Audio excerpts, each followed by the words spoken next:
என் தங்கப்பிள்ளையே, இன்று உன் வராகியம்மா உனக்கு ஒருவரினுடைய புகைப்படத்தை காண்பிக்க வந்திருக்கின்றேன். என் குழந்தையே, நான் யாருடைய புகைப்படத்தை காண்பிக்கின்றேனோ அவர்தான் உன்னோடு இறுதி வரை இருக்கக்கூடிய ஒரு நிரந்தரமான உறவு. அம்மா, நீ புகைப்படத்தை காண்பிக்கிறேன் என்று சொல்லி பல முறை அடையாளத்தோடு விட்டுவிட்டாய். இன்றாவது புகைப்படத்தை காண்பிப்பாயா என்று என் குழந்தை யோசிக்கின்றாயல்லவா? நிச்சயமாக இன்று உன் அம்மா நான் புகைப்படத்தோடு வந்திருக்கின்றேன். என் குழந்தைக்கு நேரடியாகவே இவர்கள் யார் என்பதை இப்பொழுது காண்பித்து விடுவோமானால் நிச்சயமாக என் குழந்தைக்கு வாழ்க்கையில் ஒரு நல்லது நடக்கும். ஏனென்றால் சில நேரங்களில் அம்மா சொல்கின்ற அடையாளத்தோடு உனக்கு புகைப்படத்தை காண்பிக்கிறேன் என்று சொல்லும் பொழுது அவர்களின் புகைப்படத்தை காட்டாமல் செல்வதற்கு ஒரு காரணம் இருக்கின்றது. ஏன் தெரியுமா? நான் சொல்கின்ற அடையாளத்தை முதலில் நீ புரிந்து கொண்டால் பல நேரங்களில் உன் வாழ்க்கையில் இந்த அடையாளத்தோடு ஒருவர் அல்ல 2 பேர் கூட இருக்கலாம். உனக்கு துரோகங்களை செய்கின்றவர்கள் ஒருவர் என்று சொல்லிவிட முடியாது. அதில் பலரும் நிச்சயமாக இருக்கலாம். அதனால் என் பிள்ளை, உன்னுடைய வாழ்க்கையில் உன்னை சுற்றி நடக்கின்ற சில விஷயங்களில் இவர்கள்தான் என்று ஆணித்தரமாக சொல்லிவிட முடியாது. ஆனால் உன் வாழ்க்கையில் இருக்கின்ற இந்த நிரந்தரமான உறவு யார் என்று இன்று என்னால் நிச்சயமாக உனக்கு சொல்ல முடியும்.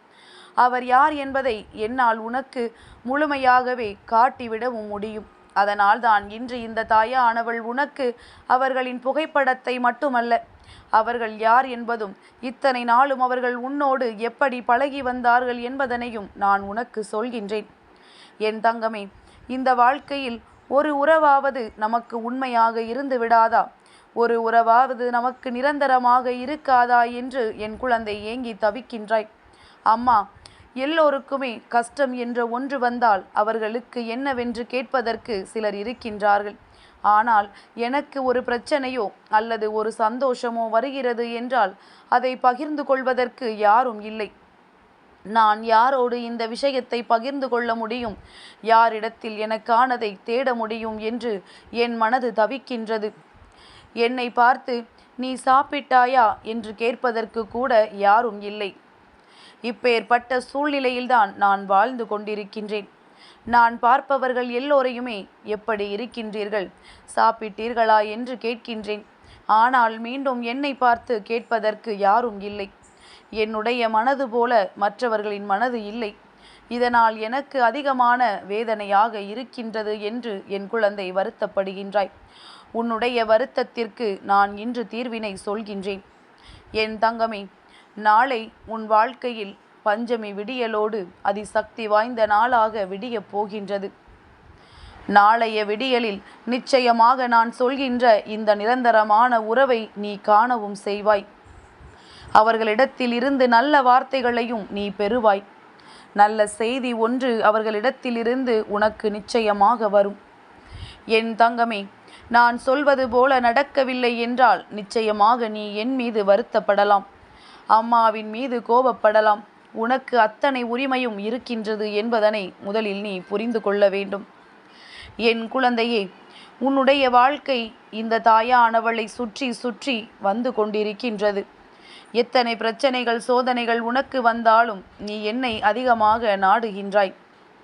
என் தங்கமே, இந்த வாழ்க்கை உனக்கு எதையெல்லாம் கொடுக்க வேண்டும் என்று நினைக்கின்றதோ அதுவெல்லாம் இந்த தாயானவள் உனக்கு கொடுப்பது என்பதனை முதலில் நீ மறந்து விடாதே. இந்த வராகி உன்னுடைய வாழ்க்கையில் செய்து கொண்டிருக்கின்ற பல விஷயங்களுக்கு நீ காரணங்களை தேடாதே. எதுவாக இருந்தாலும் அது உன்னுடைய நல்லதற்காக மட்டும்தான் என்பதனை நீ புரிந்து கொண்டாலே போதும். இந்த வாழ்க்கை உனக்கு கொடுத்த பல விஷயங்களினால் என் பிள்ளை நீ மனதிற்குள் சந்தோஷத்தையும் துக்கத்தையும் அடக்கி வைத்து கொண்டிருக்கின்றாய். அதிகமாக உன்னால் சந்தோஷத்தையும் அனுபவிக்க முடியவில்லை, அதிகமாக உன்னால் துக்கத்தையும் அனுபவிக்க முடியவில்லை.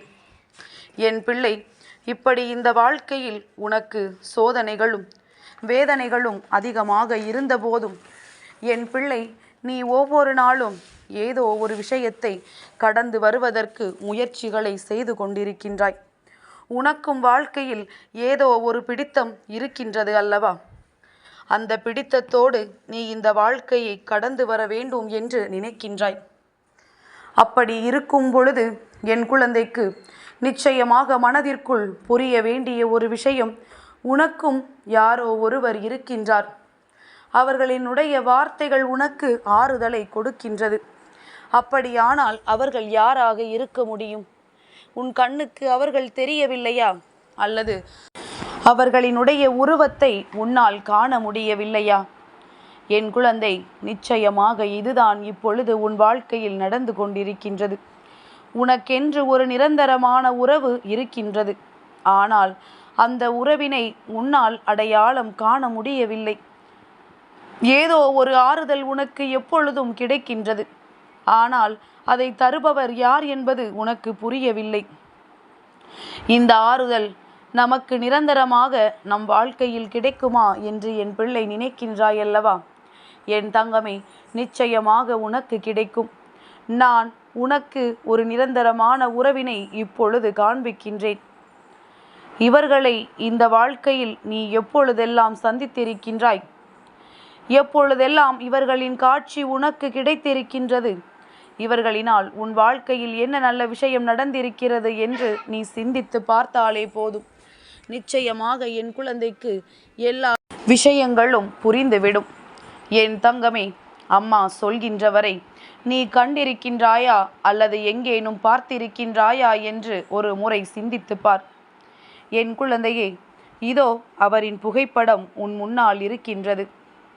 யார் என்று நன்றாக பார். கண்களை நன்றாக உற்றுப்பார். என் தங்கமே, இவர்களை எங்கேயாவது பார்த்திருக்கின்றாயா? நீ வேடிக்கையாக நினைக்கலாம், அம்மா நீ சுலபமாக உன்னுடைய புகைப்படத்தை காட்டிவிட்டு என்னிடமிருந்து தப்பிக்கலாம் என்று நினைக்கின்றாய்.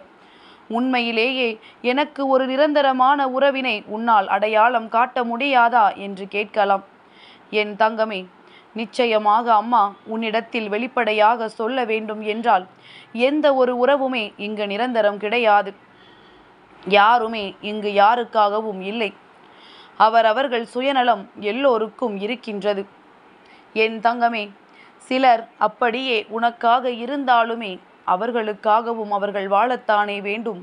உனக்காக மட்டும் என்று அவர்களால் இருக்க முடியாது. ஆனால் உன் வராகி அம்மா நான் அப்படியல்ல.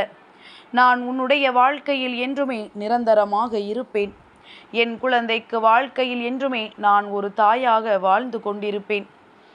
என் பிள்ளைக்கு கஷ்டம் என்ற ஒன்று வந்தால் இந்த வராகியானவள் முதலில் ஓடி வந்து கை கொடுப்பேன். என் தங்கமே, எந்த ஒரு சூழ்நிலையிலும் யாரும் உன்னை பார்த்து எந்த வார்த்தைகளும் சொல்லிவிட முடியாத அளவிற்கு அம்மா உனக்கு நல்லதொரு நிலையை ஏற்படுத்தி கொடுப்பேன். இந்த சூழ்நிலை உன் வாழ்க்கையில் எப்பொழுது வரும் என்று நீ எதிர்பார்த்து நிற்பாயானால், இந்த தாயானவள் உன் வாழ்க்கையில் இருக்கும் வரை உனக்கு எந்த கஷ்டங்களும் வராது. அம்மா என்றுமே உனக்கு உறுதுணையாக இருப்பாள் என்பதை நீ மறந்து விடாதே. என் தங்கமே, நான் உனக்கு என்றுமே ஒரு உண்மையான அன்பினை வெளிப்படுத்தி கொண்டிருக்கின்றேன். உனக்கு உன்னை பற்றி விசாரிப்பதற்கு யாரும் இல்லை என்று நீ என்னிடத்தில் பொய் சொல்லக்கூடாது. அம்மா தினம் தினம் உன்னுடைய நலனில் அக்கறை கொண்டு உன்னோடு பேசுகின்றேன் அல்லவா? அப்படியானால் நீ என்னை பற்றி என்ன புரிந்து கொண்டாய்? என் தங்கமே, நீ புரிந்து கொள்ள வேண்டிய விஷயம் இன்னமும் அதிகமாக இருக்கின்றது. என் குழந்தை, இந்த வாழ்க்கையில் இனிமேல் உனக்கு தெரிய வேண்டிய விஷயம் என்று எதுவும் இல்லை. எல்லாவற்றையும் நீ தெரிந்து கொள்ள தொடங்கிவிட்டாய். என் தங்கமே, ஒவ்வொரு நாளும் உன்னுடைய வாழ்க்கையில் உனக்கென்று இருக்கின்ற கஷ்டங்களினால் நீ உன்னை சுற்றி நடக்கின்ற நல்ல விஷயங்களை, ஏன் உன்னை சுற்றி வருகின்ற உன் தாயானவள் என்னை கூட நீ மறந்து நிற்கின்றாய். சில சமயங்களில் உன்னை சுற்றி வருகின்ற நல்ல சக்தியினை கூட நீ தீய சக்தியோ என்று பதற்றப்படுகின்றாய். அந்த அளவிற்கு வாழ்க்கையின் மீது உனக்கு பயம் இருந்து கொண்டிருக்கின்றது. இனிமேல் நான் இருக்கிறேன் என்று தெரிந்த பிறகு எதற்கும் பதற்றப்படாதே. அம்மா உன் வாழ்க்கையில் உனக்கான நல்ல விஷயங்களை நிச்சயமாக நடத்தி கொடுப்பேன் என்பதை நீ மறந்து விடாதே. என் குழந்தைக்கு என்றென்றைக்கும் இந்த வராகியானவள் உறுதுணையாக இருப்பேன். என் தங்க பிள்ளைக்கு இந்த வராகி அம்மாவினுடைய ஆசீர்வாதங்கள் எப்பொழுதும் உண்டு.